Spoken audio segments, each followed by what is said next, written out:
This lesson is about two forms of branching other than the if and else structures we've been dealing with. One that's used quite a bit is a multi-way branch known as a switch and case statement, and there are places where it really comes in handy. The other special conditional expression I'm going to describe is the hook and colon, but I'm getting ahead of myself. Here's how the switch and case works.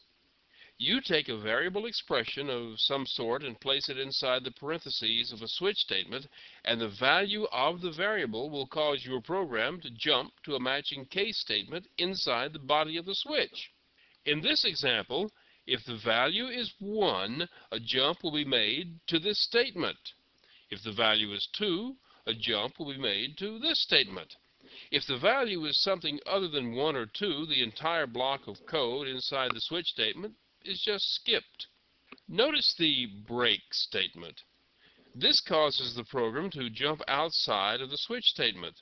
It's very important inside a switch statement that you insert a break statement at the end of each case, because if you don't, execution will drop right through to the next case, and that may not be what you want it to do.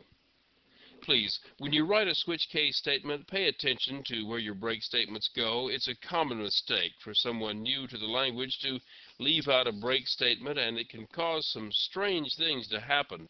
And always put a break statement on the last one in the list, even though it doesn't matter. It's not uncommon to come back and add a new case, and you don't want to add one and be dropping through into it. You may wonder why the language was designed to make the break statements necessary. It's for flexibility. In this example, the program is written so the values of 1 and 2 go to the same piece of code. The values of 1 and 2 have the exact same result.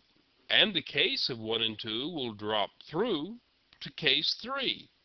In this example, a value of either 1 or 2 will output 2 lines of text.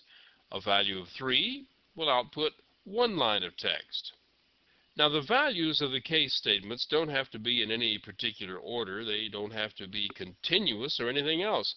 Each case statement stands alone.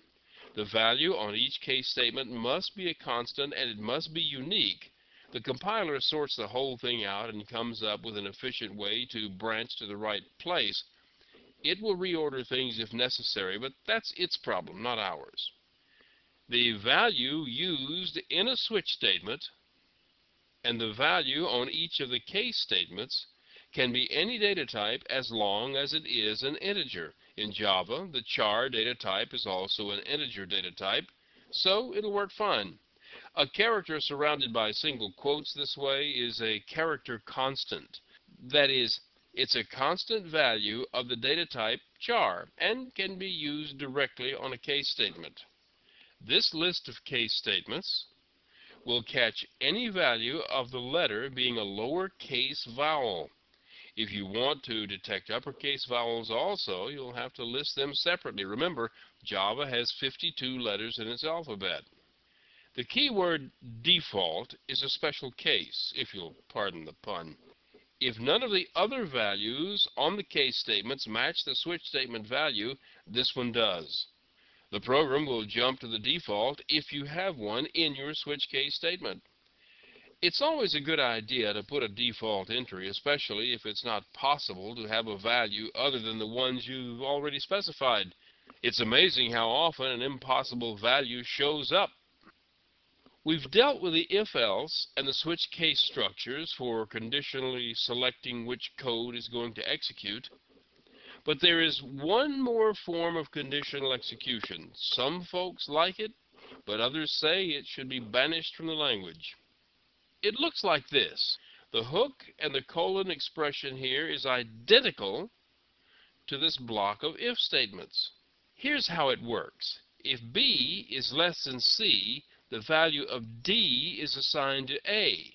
However, if B is not less than C, the value of E is assigned to A.